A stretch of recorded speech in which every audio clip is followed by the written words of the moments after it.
Let's talk about variables in Java. I want to show you how to use them in your programs. We can say that variables are containers in memory which can hold values of different types. In this video I'm going to show you how to declare variables, assign values to them, and how to use variables in Java expressions. Here I have an empty program in Eclipse Studio, and between these curly braces I can write my code. Let's add this simple line to our program, int a, and this is declaration of variable.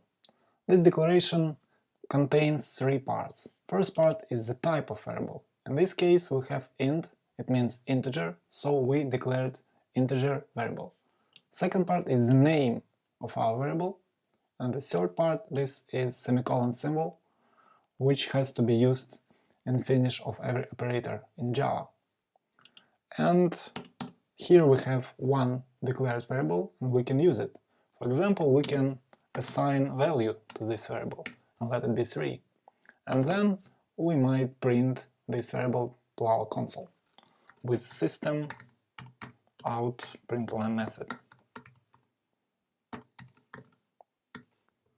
Println a. And okay, let's run our program. And in the console we might see 3 because our variable equals 3. Okay, can we change our variable? We have declared it, we assigned value to this variable. This is very simple. And now we just want to change the value.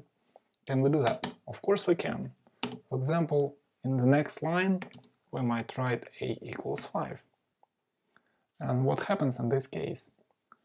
Okay, we assigned 3, but then we reassigned 5 to our variable and then we printed. And that's why 5 will be printed instead of 3. Because here in this line, a equals 5 already. We can easily check it. We might copy this line here and run our program once again. And here we have 3, because at this time a was equals 3. And then this time in this line a equals 5 already. So that's why we can see 3 and then 5. Okay, can we declare one more variable? Of course we can. In the next line we might write int b, for example. Should we use every time new line for declaration of our variables, like this, for example? No, it's not important. We can declare all these variables in one line with comma operator, comma b and comma c, for example. Here we have declared 3 variables, a, b and c, but we use only one a variable.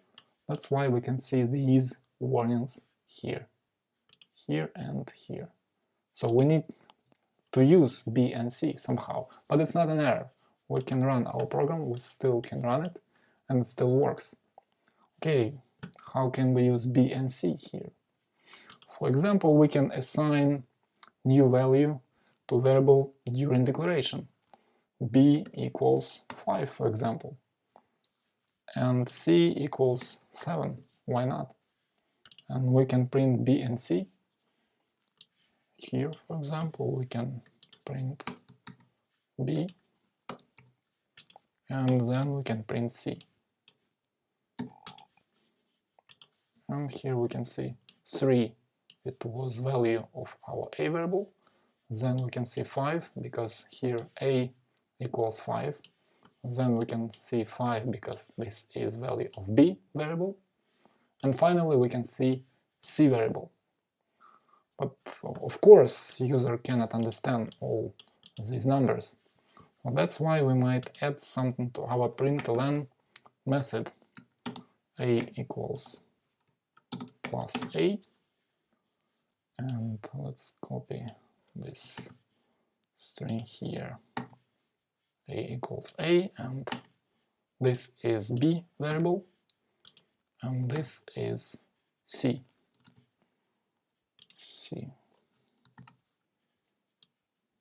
And now this is much better. Okay, what else can we do with our variables? We might use some operators. For example, I want to add new functionality to my program. let's comment this code and let's write another one. The simple task. I want to allow user enter couple of variables, couple of numbers from the keyboard, and I want my program to calculate the sum of these numbers. In this case, I need 3 variables. Let it be first number and second number and the result. Then I want you to allow user to enter some numbers from the keyboard. For this purpose, I want to use scanner class in my program. Use scanner.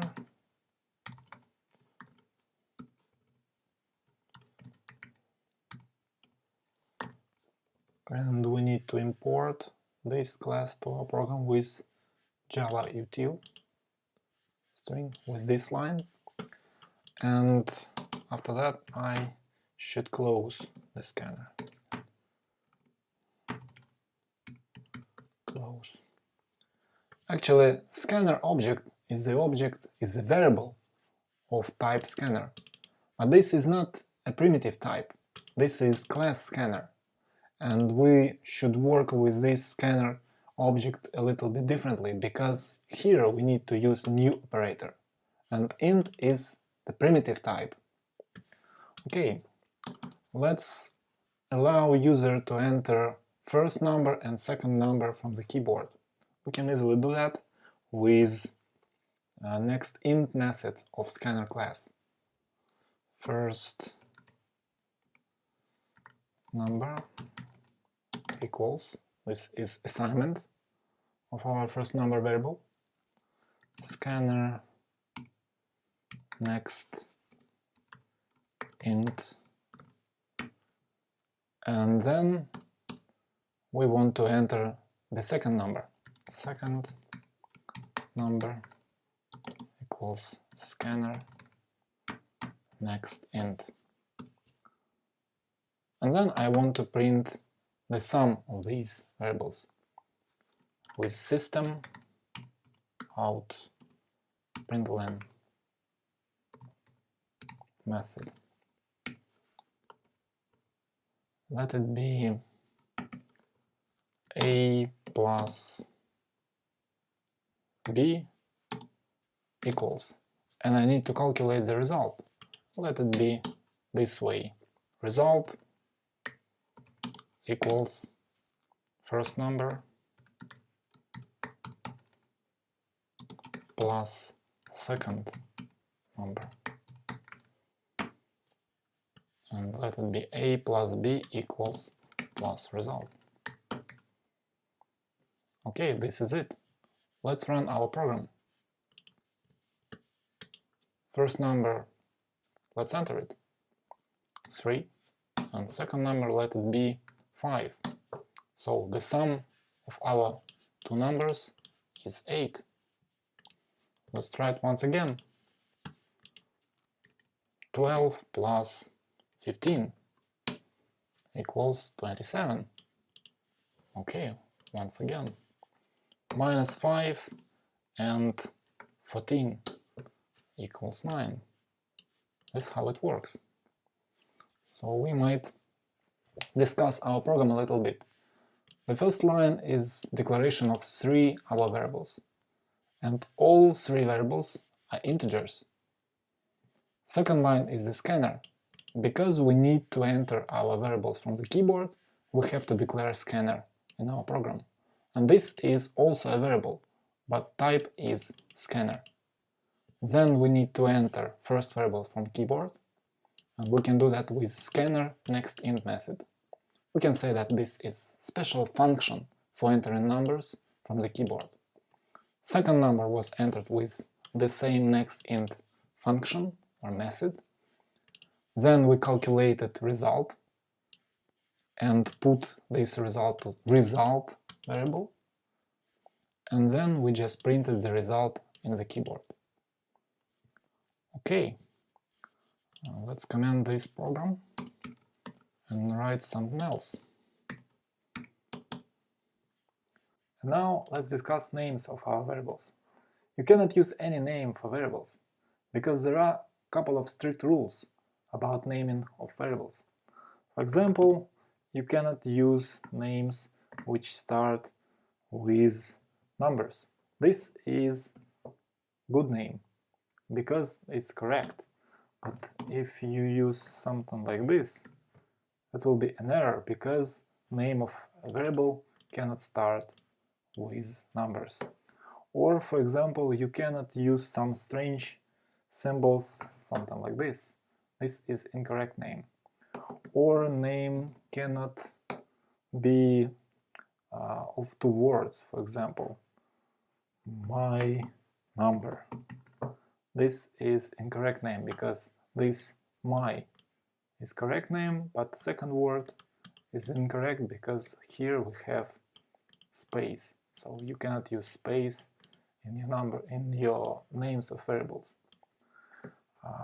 What can you use else? You can use underscore, and underscore might be in the beginning of name, it might be in the end, or even all your name of variable might be completely created of underscores. This is correct name. For example, it might be very strange but correct. Underscore 67, and this is correct name. Or 67 underscore a underscore. This is correct name. But usually developers don't give any names to their variables, because the name of variable should say what it was created for. For example, we might say that all these names are not very good, because they are not saying anything specific about goal, about the reason they were created. That's why it's a good idea to name our variable a little bit different way. For example, it should say what it contains. For example, count of cars. Let's discuss this variable a little bit. Its name contains three words, and first word count, second word of, and third cars. But we cannot have spaces in our names. That's why we use capital letters in the beginning of every next word. And first word has small first letter, because usually we use capital letter in the first word in classes like this, system and scanner. You can see that this letter is capital, but the first letter of usual variable is small, and this is normal situation. We might say that we have special convention for that, but of course compiler will let you create these variables also. Another example of good name of variable, string, for example, let it be string, name of dog, and everybody knows that this variable contains the name of some dog. Or it might be string address of Alex, and every person which sees this name can understand that this specific variable contains the address, and it will be a string. And one more thing, can we print the variable which was unassigned? For example, we didn't give any value to this count of cars variable. Let's try to print this variable to console. Let's try to print something like this. And here we might see the error, but we declared this variable. We cannot use variable if we didn't assign the variable. Okay, we have declared this variable, but it's not enough in this case. We should give this variable some value. Only in this case we can print this variable to our console. Let's give it a value. and in this case it will be printed correctly. You can see it.